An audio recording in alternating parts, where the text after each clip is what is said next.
All right. So, hi everyone. A very good evening. I'm meeting from Investing Note, and I'll be your host tonight. So, before we start tonight's session, right, I would like to take this opportunity to express our greatest gratitude to M Plus, the awards winning brokers that you can trust with more than 50 years of experience in the industry.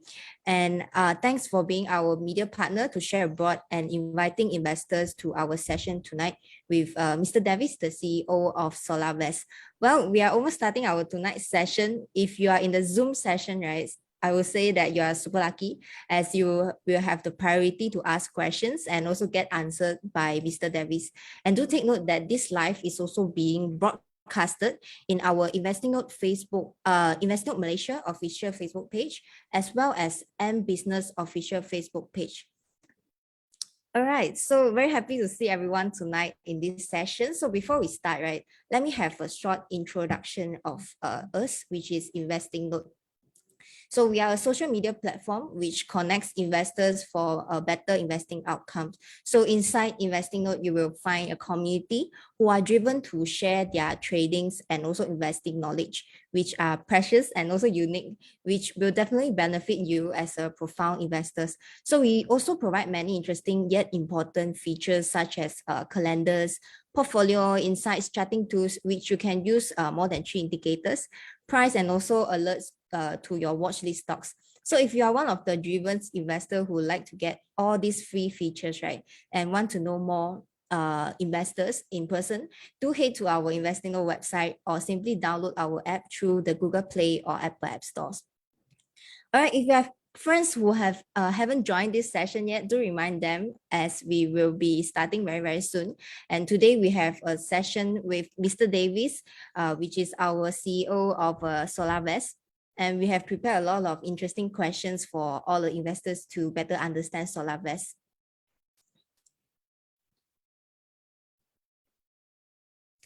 All right, without further ado, let's welcome our special guest tonight, the Executive Director and also Group CEO of Solarvest Holding Berhad, Mr. Davis Chong. Hi, thank you, Meeting. Hi.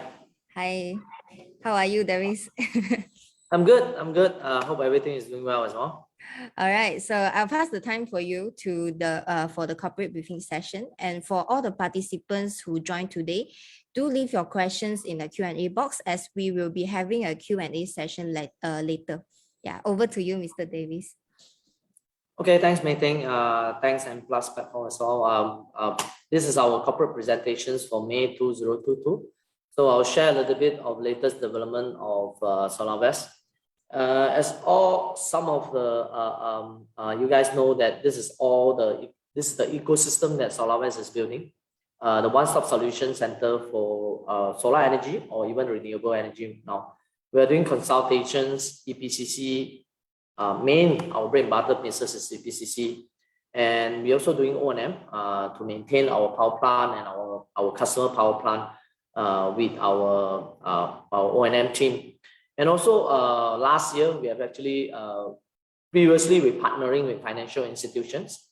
Last year, we also formed an investment platform, PowerWest, which is to invest and develop corporate PPA rooftop projects model with our client. And so we also pair with solar investors to invest on a good project, on good solar leasing via PPA or through PPA model or through leasing agreement model. Other than that, we also partner with our insurance partner Anora and Allianz General to offer any solar related insurance for post projects and during construction as well. Okay, for the track records that we have being in solar industry for about 10 years in Malaysia. We have built more than 800 houses with solar energy system, over 300 properties, C&I, commercial industrial property, more than 120 megawatt capacity. We have built more than 9 large-scale solar farms. It's about 256 megawatt capacity in Malaysia itself. We are also one of the small asset ownership of FIT system, 1 megawatt solar PV plant in Pokok Senang for FIT system. Okay, a little bit of financial highlights. You can see our performance from FY 2019, 2020 on FY 21 and recent 9 months of FY 22. You definitely can see the COVID impact during MCO that impact our first 3 quarters of FY 22. That the revenue, the profit and revenue actually got impacted from normally it's about 15 to 16 million profit a year to 9 months we account in about 3.2 million of profit and with 100 million of revenue. We still have Q4 to progress. In fact, Q4 should we do expect that it is closing as a normal quarter. That's how to conclude our FY 22.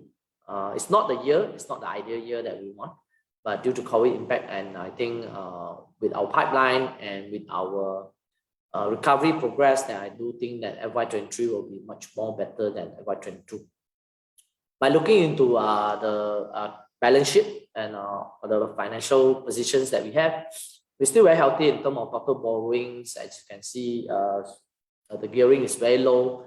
We are net cash positions with 36 million of net cash with 54.3 million of total cash that we have. We do expect this gearing will go up and the net cash position will go down after our 50 megawatt of investment for the solar projects.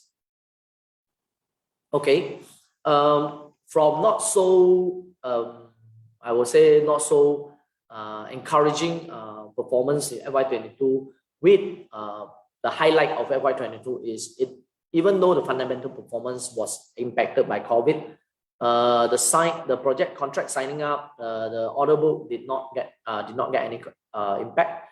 We're still going strong with our pipeline, our site project contract signing up with 742 million of outstanding order book, with 177 million with CNI and residentials, and also 566 million of large-scale solar farm contracts. So going a bit more details on the LSS4 timeline. We have signed out about 8 projects for the LSS4 from 10 megawatt size to 50 megawatt size that across Malaysia, across Peninsular Malaysia. So that which is in the LSS EPCC contract or outstanding order book. So this is one of the biggest projects signing up for FY22, and the revenue actually will be digested throughout this year and also next year until end of 2023. Other than that, we're still going strong as usual for every quarter, every year, that our unbilled order book for CNI is about 177 million. It always be around near to 200 million for us. Typically, the project will be recognized within 6 months to 9 months. It does have a bit of delay due to the COVID situation previously, the construction period. We do expect that we go back to expedite the project executions after this. Other than the outstanding order book for EPCC, for CNI and LSS, this is one of the most outstanding achievements for us during last year. We were able to secure 50 megawatt AC of LSS scheme under our own investment. We are the project owner. It's the 3 projects in Manjung and Kuala Selangor. It's total 50 megawatt, and it's expected to generate 8 million in PAT when we energize all the 3 plants. And of course, we also signed up 11.9 megawatt peak now on PowerWest platform through leasing and PPA. So which we actually targeted to sign up 20 megawatt a year previously. And we do believe through PowerWest platform, we're able to generate up to 100 megawatt a year in the future. Okay, a little bit about the industry. We already hear about the road to net zero carbon by 2050 by Malaysia government through COP26. You can see that how the industry grows. So that's why in Solarvest, we no longer really focus on solar or even renewable energy energy generations or EPCC. We're going through the whole ecosystem to do energy efficiency on buildings, to build EV ecosystem, which is we're expecting that more and more EV car and EV charging network needed. And we also continue to expand our solar energy or other renewable energy in different regions. And also we are working with partners to develop energy storage solutions, typically for renewable energy expansions. Other than that, the next phases of after energy storage technology get commercialized, we also expect that green hydrogen technologies to be in place. So these are all the ecosystem that we're building, and we are putting our resources into turning Solarvest to become a clean energy specialist. By doing that, we do care about a lot of environmental issues. We want to care about whether to fight the climate change, as all the ESG agenda that all the big corporations and every country have to limit temperature rise to below 1.5 degrees Celsius.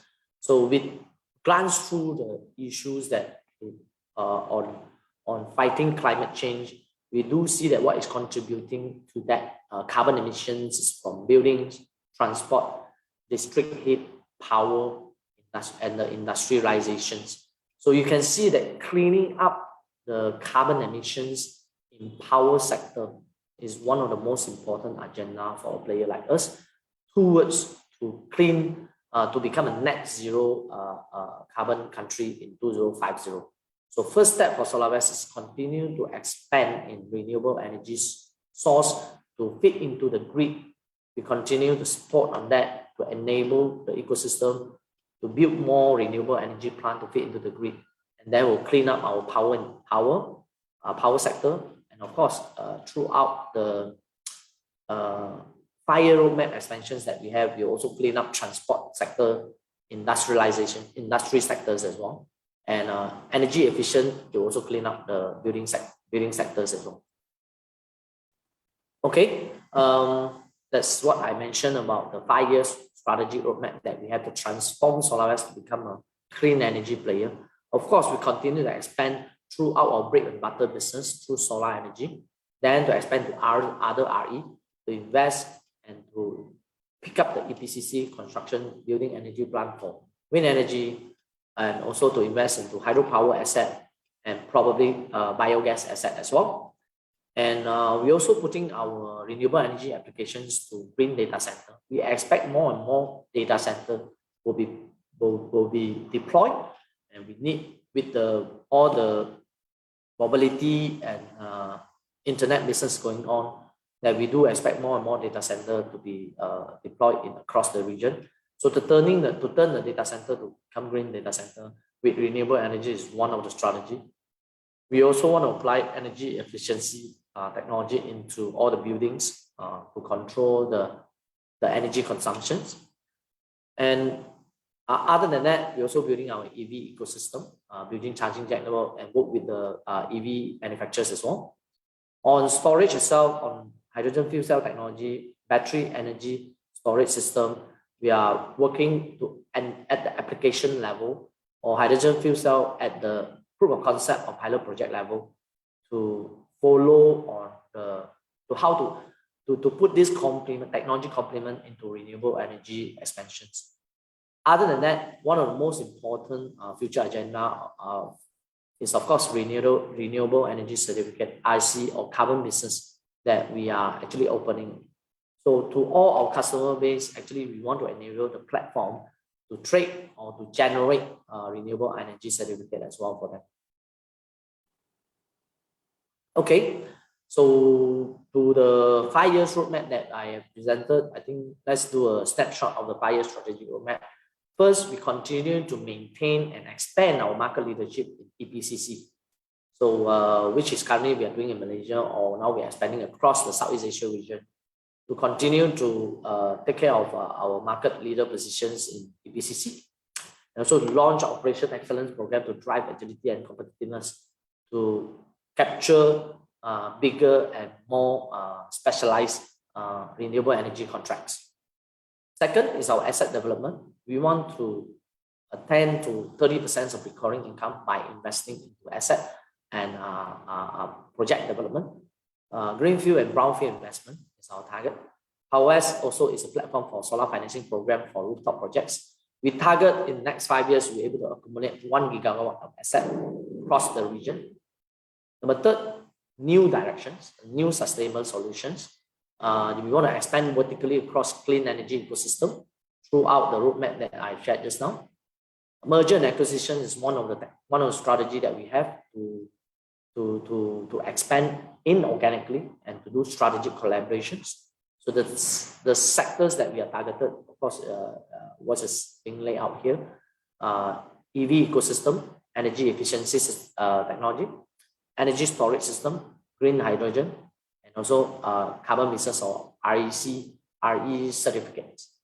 And geographical, we are expanding into East Asia, East Malaysia, Borneo, Philippines, we are there, Taiwan, we are there, Indonesia, we are there, and Vietnam, we are there and are expanding. We continue to expand into other RE sources as well. Okay, a little bit sharing of our pipeline or activities that we have in different regions. Vietnam, we are setting up the operations currently. We already have the entity and we are actually settling down with the policy that it has on rooftop and utility. So the policy does have a bit of hiccup. So we are not rushing into running into operation. Taiwan, we have a few tenders that are going on. Current tender is about 300 megawatt peak. Philippines, we completed 1.2 megawatt of rooftop PPA. The current tender also about 300 megawatt. We are already set up our Indonesia operations. We set up operation last month. We are starting the structuring the team and Indonesia operation. Of course, Malaysia is the core stronghold that we have. We have completed more than 400 megawatt. Our current tender is about 700 megawatt, and we are topping up with our present or footprint in Malaysia into East Malaysia expansions, which is to focus on project in Borneo. Cumulative for 5-year target, we want to develop 2 gigawatt peak of renewable energy projects, combinations of EPCC and asset ownership as well. It's also including mini hydro or biogas, biomass.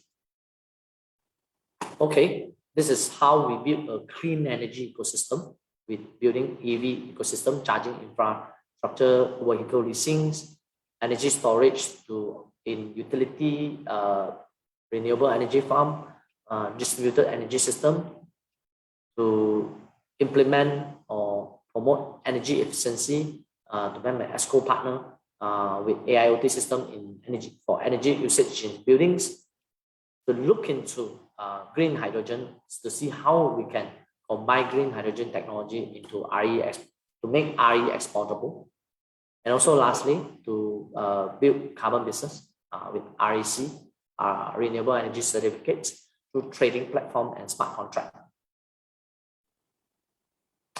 Okay, that's all I have, Nathan. Thank you. Thank you so much, Mr. Davis, for your update on the Solarvest. It's quite interesting to know that Solarvest is going to the clean energy specialist. So we'll ask questions regarding this later on. So I see that there are a few questions that is coming in to our Q&A box. So keep coming in the questions. So if you have any inquiries you would like to have Mr. Davis to answer, please do drop by your questions into the Q&A box. So Mr. Davis, let us start by walking through like a brief introductions. It's like the overall business for our investors to know more about the Solarvest in terms of the solar EPCC chain, and where are your where's your clients coming in, who are the players, who are your suppliers, and also who are the end users for Solarvest. Yeah. Yeah, of course, if I would say Solarvest is a very balanced player in terms of residentials market. We still do residentials. In fact, we will actually focus more after that. Of course, C&I and commercial industrial and utility IPP is both the key market segment that we are focusing in. Utility IPP will be all the energy investors that they want to turn themselves to invest into utility solar farm to supply energy to the grid. You can. I think we're looking into the LSS4 winner. You will know who are all the companies, the corporation that interested to become a renewable energy IPP. With whatever reason, they originally is an energy player, or they want to improve or invest into their ESG portfolio. That's two different objectives. That is for utility business. For CNI, of course, it's all the companies and local companies, small company, SME, into large corporations for until Fortune 500 company. So these are all the target customers that we have that they want to invest into solar energy system on rooftop to save energy and to also generate, to reduce carbon footprint from themselves.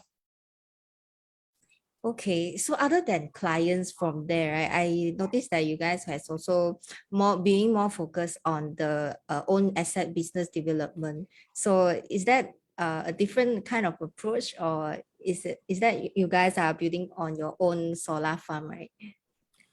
Yeah, it's a different approach. We actually know throughout the business in the past 10 years, I think we already started to invest into asset since 2014. It's a small initiative to invest on 1 megawatt.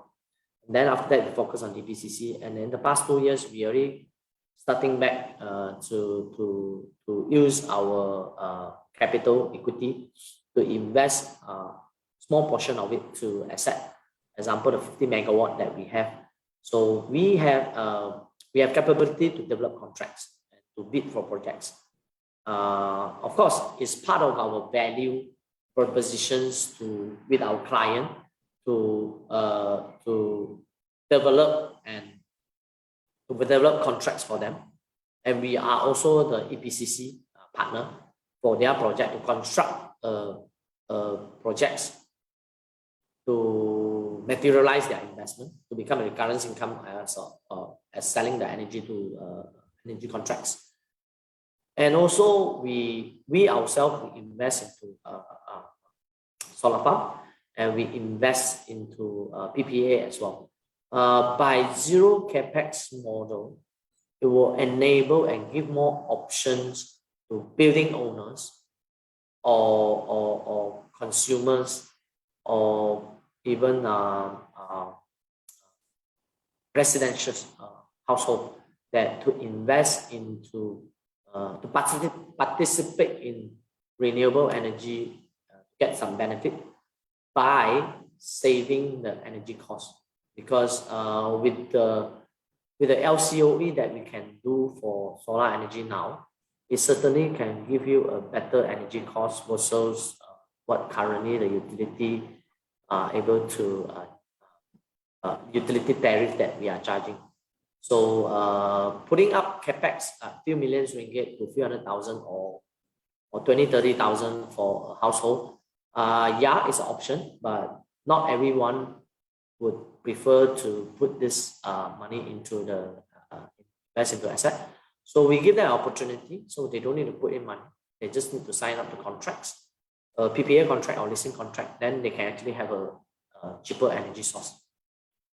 I see. Okay, thank you so much, Mr. Davis. So let's move on to the next questions, which I think there's one participant is also quite curious on it.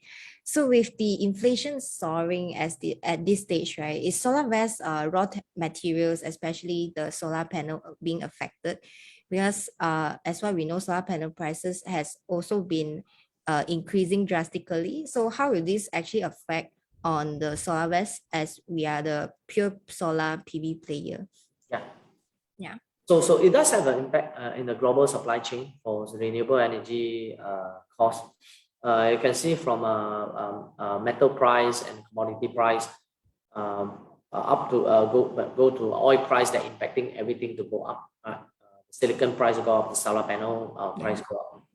So we clearly can see that, but with long-term strategy to reduce the impact to manage the project costing while managing the EPCC pricing that you're working with the client. So this is how we manage to overcome the challenges right now. Even that's not the first quarter, that I think this has been going for about 4-5 quarters maybe, that the costs keep on going up. So there will be some hiccup, some project that we need to delay, some project that we need to renegotiate, some project that we need to on hold a little bit. That's why you clearly see that the impact is hitting our FY22. We're not executing a lot of contracts because of the cost is too high at the moment. We managed to negotiate with the client that how we can make the project more feasible. But of course, we expect things are better and better. With not only depending on the cost of the projects, is depending on the project pricing that the market can accept. Due to the cost that increase, I think solar energy capex cost or even PPA tariff it still remain at the reasonable tariff, that it is still lower than the utility. So, but not as low as the lowest point, I think 2 years back, solar panels is really cheap. Then we can do a really competitive tariff. So probably the time you can save 30-40% of the electricity tariff. Now maybe you can save 20-30%, but it still makes sense for you to install solar, because it still save quite tremendous amount of energy cost. So EPCC probably previously you are break even in below 3 years. Now break even in 3 to 4 years. The tax incentives still available in Malaysia. So there are still projects signing up. There are still customers willing to execute the project to have energy cost saving earlier. For some of the project that is really marginal, then we might need to on hold a little bit. So that is ongoing. The exercise is ongoing. Okay, understand. Just to understand more on the when you guys are securing projects, right? So once the solar contracts has been signed, but the price of the solar panels fluctuate, so will this actually affect on the project itself? Or do strategy procurement. We are actually forecasting the panel price. Of course, we are buying. Example is like panel price is like now is like almost like a forex exchange. So you can't actually predict it, but you can average it and you can forecast it with the information that you have right now. So you cannot forecast it too long. Probably now what we do is like 1 quarter ahead, and always leveraging the cost that we are having now, and also we are expecting the forecast. So by doing that, you don't really get a lot of advantage when the price go up and down. You also won't get hit to the worst if it goes opposite directions than what you forecast. So guessing the fluctuation is not our game. Delivering projects by engineering solutions and renewable energy contract is our value. So we are still very much focusing on that with forecasting the conservatively on the material price. Okay, is there any other limits, like how many % do you allow the price to fluctuate? We do have contract terms that to protect ourselves in terms of foreign exchange fluctuations and also panel price fluctuations. But it's easy to put in your contract terms into your contracts. But when you want to exercise that right, it is never that easy. I see. We always try to avoid that unless we need it. For us, doing a better planning and better preparation is good. Like some of the utility contract we do, most of our contracts are based on cost plus, based on material cost that transparent to the client, and we do a cost plus contract. So whenever the materials or solar panel price go up or go down, is actually very transparent to our client, and they know that go down they have advantage. Fortunately, go up, then they need to fork up extra project budget for the project. All right. So asking into these projects questions, right? There's one participant is asking, so what is the IRR of one project secure? It's like, let's say for one EPCC projects that you have signed and also secure, what's the IRR for that project? For big scale or mega scale project, I would say like typically in Malaysia with the LSS4 experience right now, it'll be single digit probably. I think project IRR is 6 to 8%. It's still bankable, but it's not going to be lucrative anymore. But it's still good if you're taking in the long-term benefit and liquidity of the projects. For rooftop, maybe it can go to double digit for rooftop PPA.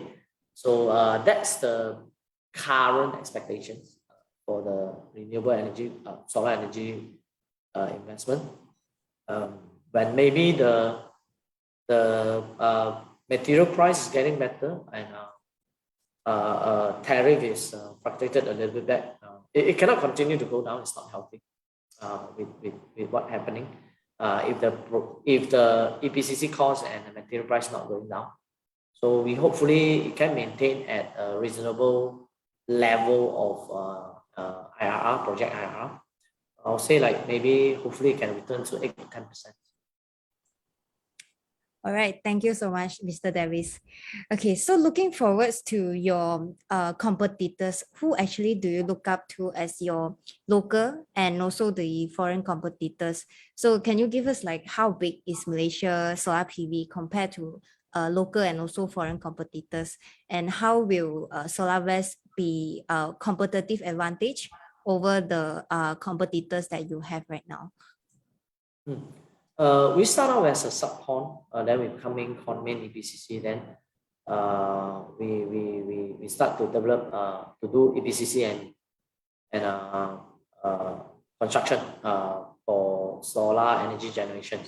So now with this 5-year roadmap, we actually know that we can expand our value chain, not only in renewable energy, EPCC and contract development. It's also in other ecosystems as a whole. So our bread and butter business is still EPCC contract. We can see 700 million is all EPCC contracts, and also our 50 megawatt is solar energy projects within our own ownership. So we want to transform Solarvest into the whole value chain of RE.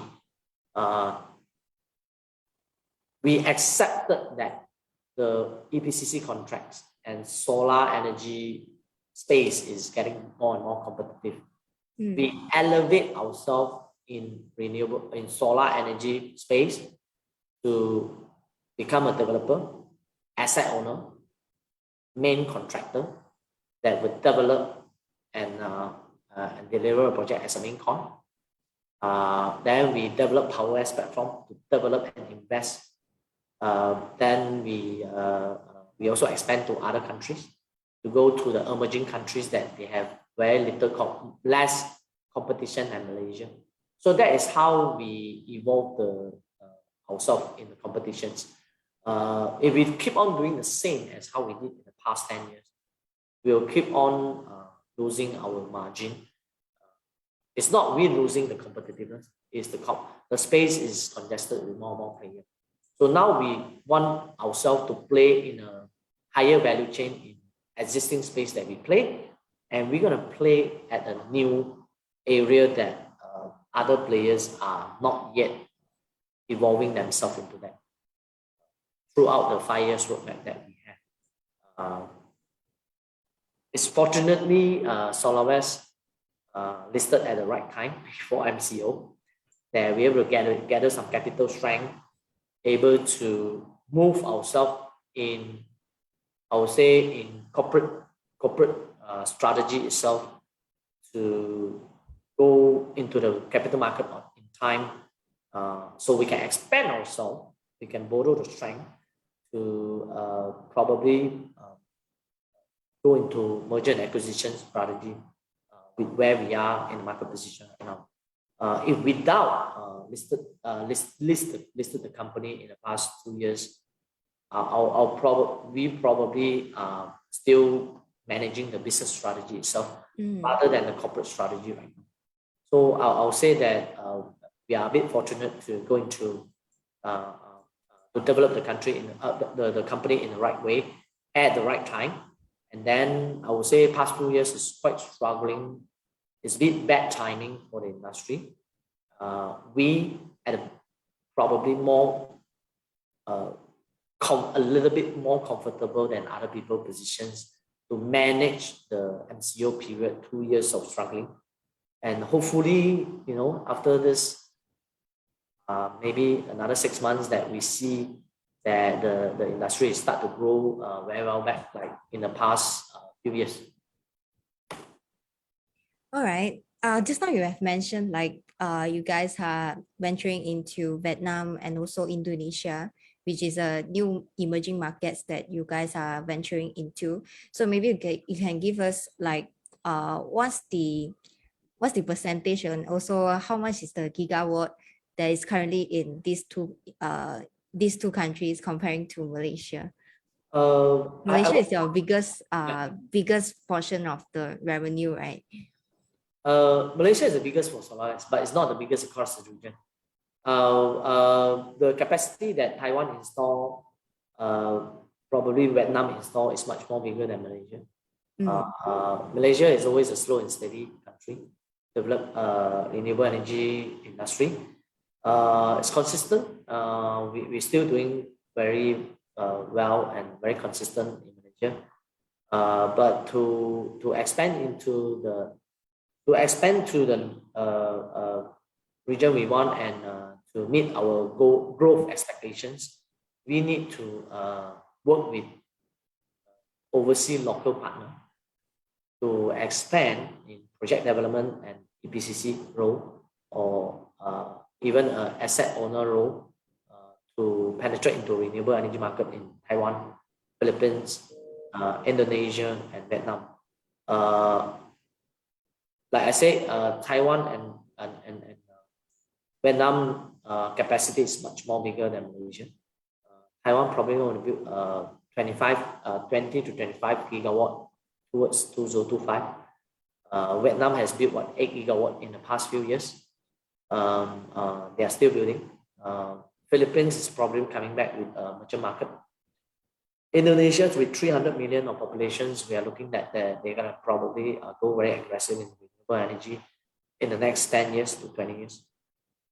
So Malaysia is still going as usual, 500 to 1,000 megawatt a year. And we're probably going to introduce DPA or VPPA, get back the NEDA project back on track, and continue to roll out existing program like LSS or IPM. So those are the potential countries and projects that we are expecting. All right. So speaking about the competitors, right? Is your business is having a high barrier for the newcomers? If you say about subcontracting and EPCC, I think it's not really high barrier. A lot of people can do it, but to do at the massive scale, then it's not. It will take experience, engineering know-how, project management skills to go to a massive level. If you just want to do a subcontracting or small main con for a few hundred kilowatt projects, probably 1 year you do a few megawatt projects. It is not a high barrier. Any M&E contractors able to do that. But you want to manage 100 megawatt or total few hundred megawatts from utility to commercial industrial rooftop segment, then it's not easy. It will take a lot of expertise to do that, from project management to capital strength to finance management, and also of course team management as well. To even that you need to strategy to fit into different market or different countries. So that's a bit different. So that's why we differentiate ourselves from these competitions to focus on key accounts and strategic partner in renewable energy transformation. All right. Speaking about like large scale projects that, for example, like LSS projects, right? What's the biggest challenge when you guys are securing projects, be it your EPCC, CNI, or even LSS projects? What's the biggest challenge that you guys are facing? I will say that for utility scale is always go back to authority and land issue that you really need to able to source and do a good project bidding with the right land and able to clear land and authority issue with where you want to build the utility plant. That is a key. For CNI market, CNI project, it's always very important to know the business objective of the company or management objective, that why they want to implement renewable energy contracts project into their business. That's a key to able to create values to the customer. All right, so let's move on to the regarding the 5 years plan that Solarvest has already laid out to target to transform into the clean energy specialist. So we noticed that you guys will be focusing on three main pillars, right? So let's take a look on the first pillar. So how actually your group will be maintaining its your competitive edge as a PV EPCC player. So you guys are saying that you will be maintaining your position as a EPCC player, right? So can you elaborate more, like how would you maintain it as Like I say, we no longer focus on small EPCC projects. We are positioned ourselves as a renewable energy partner to help our customer and our big our key accounts to how to strategize their IE roadmap. Building a solar project on their rooftop and help them to strategize their IE roadmap is the two different values. All right. I think there's one relevant question from the floor. So they are saying that besides market penetration, right, is there any plan on R&D portion to make Solarvest a leading player that brings positive impacts to the RE, that not only benefits only on humans but environmentally? Sorry, is that you say R&D just now? Yes, R&D portion. Yeah, I will say that at the moment, even in 5 years, you can say that we do not really focusing because we are not in the upstream of the business. We're in the downstream, that to focusing on solutions and applications, how those solutions and applications, renewable energy technology, able to benefit to the consumers or community. So with this kind of system integrator or application solutions company business, we are not really putting a lot of resources into R&D. We will actually develop solutions based on the current technology. But to say that we do put in some of the effort early, example like hydrogen fuel cell, or you say even the EV charging network, there are little, I would say, little R&D effort there to see if we able to design or even become the technology owner of this specific technology that we're interested in. I wouldn't claim that Solarvest will be really owning those intellectual property or even heavily investing in R&D activities. All right, then let's move on to the second pillar. So looking into the foreign expansion, right? What's the outlook of Vietnam and Indonesia? Just now, I think you mentioned already. So can we ask like, what are the projects that the groups is eyeing for both countries, and what are the biggest challenge that you will be having when penetrating into both Vietnam and also Indonesia? We do see policy development in Indonesia in the last few years, which they are revising the renewable energy policy, which to enable more solar energy or even other renewable energy source to be supplied to their energy source for Indonesia. So actually, Indonesia has been there. The market has been there since Solarvest is in the business, but in the past is not really happening.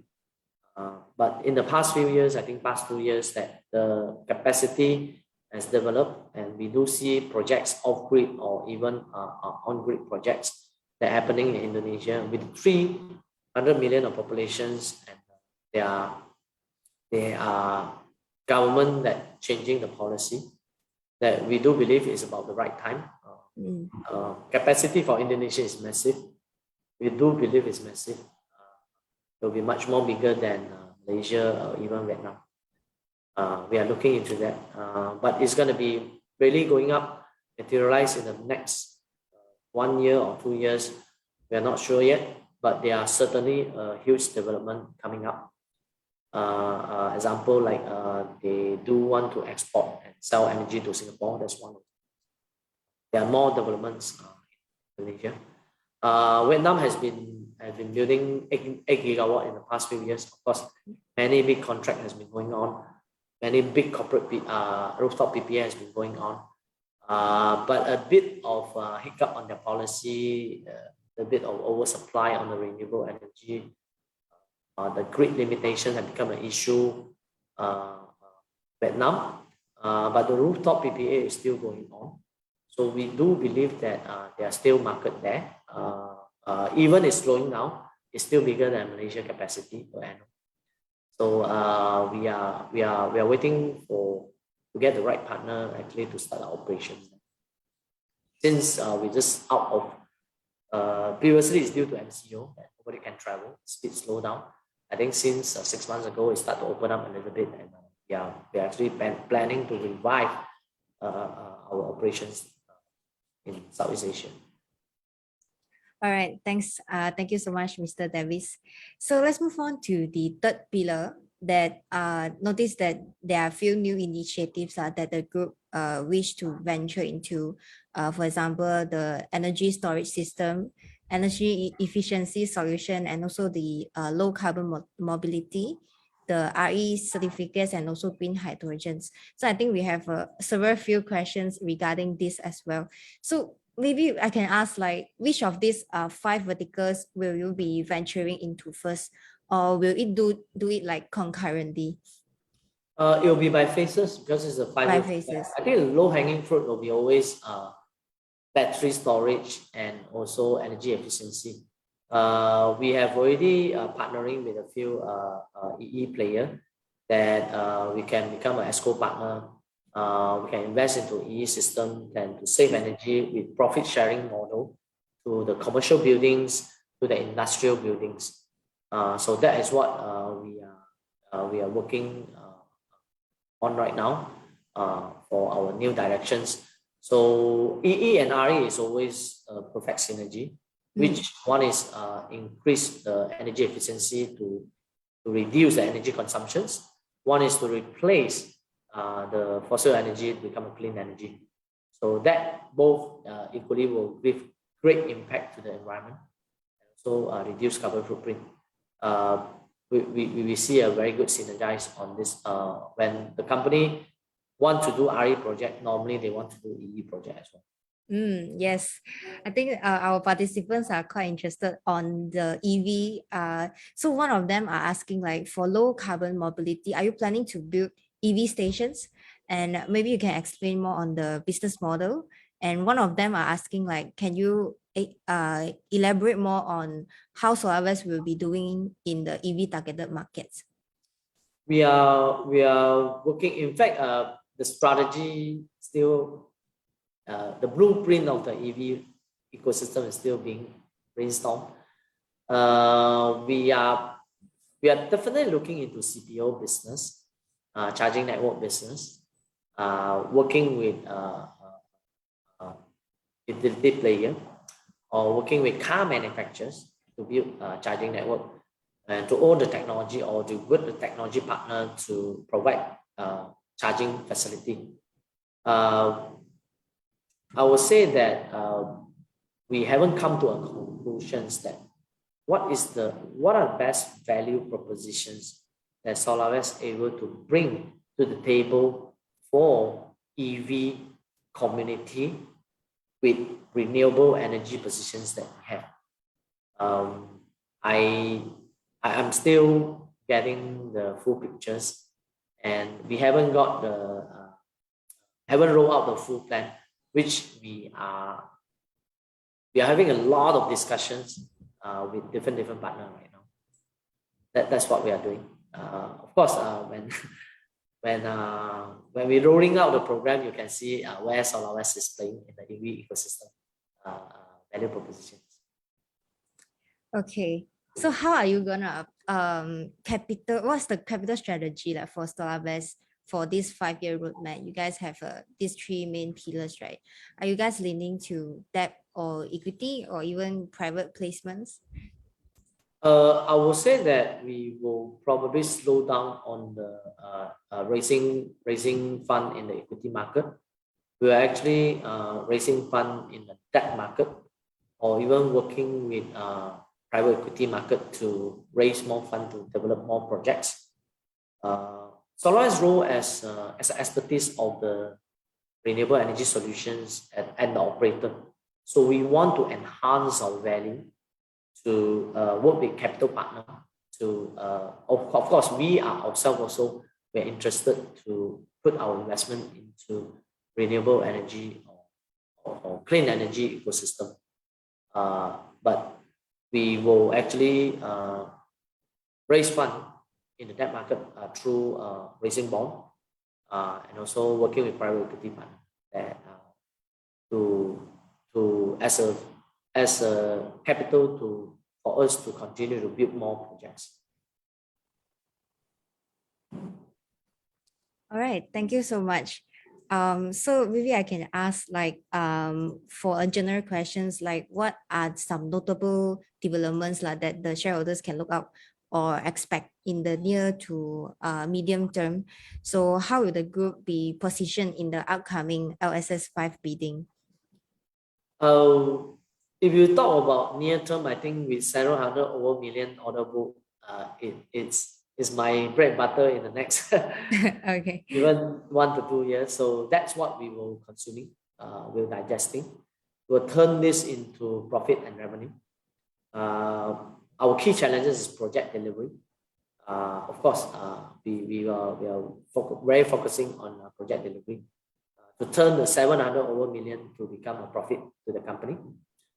Of course, to build the next few years pipeline, we targeted to become one of the key strategic partner for renewable energy ecosystem in all the pillars, in all the strategic pillars that we want to penetrate to build our presence into the clean energy ecosystem. So in fundamental performance, you can only look at the 700 over million order book. In future 5 years or even longer term performance, then you will see our activities, our announcement in all the strategic directions that we have, which penetrate into a new vertical segment in that area is one of the things.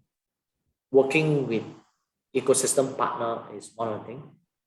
And also merger and acquisition also is one of the key strategies for us going forward. All right, thank you so much. So I think I will take a few last questions because we are heading towards 9 p.m., which is the end of our webinar here. So a participant is asking, the company is working with PE and also raising capitals from equity and debt market. So given the company is going to execute the 5 years plan, how much do you need to properly run the 5 years plan? Wow.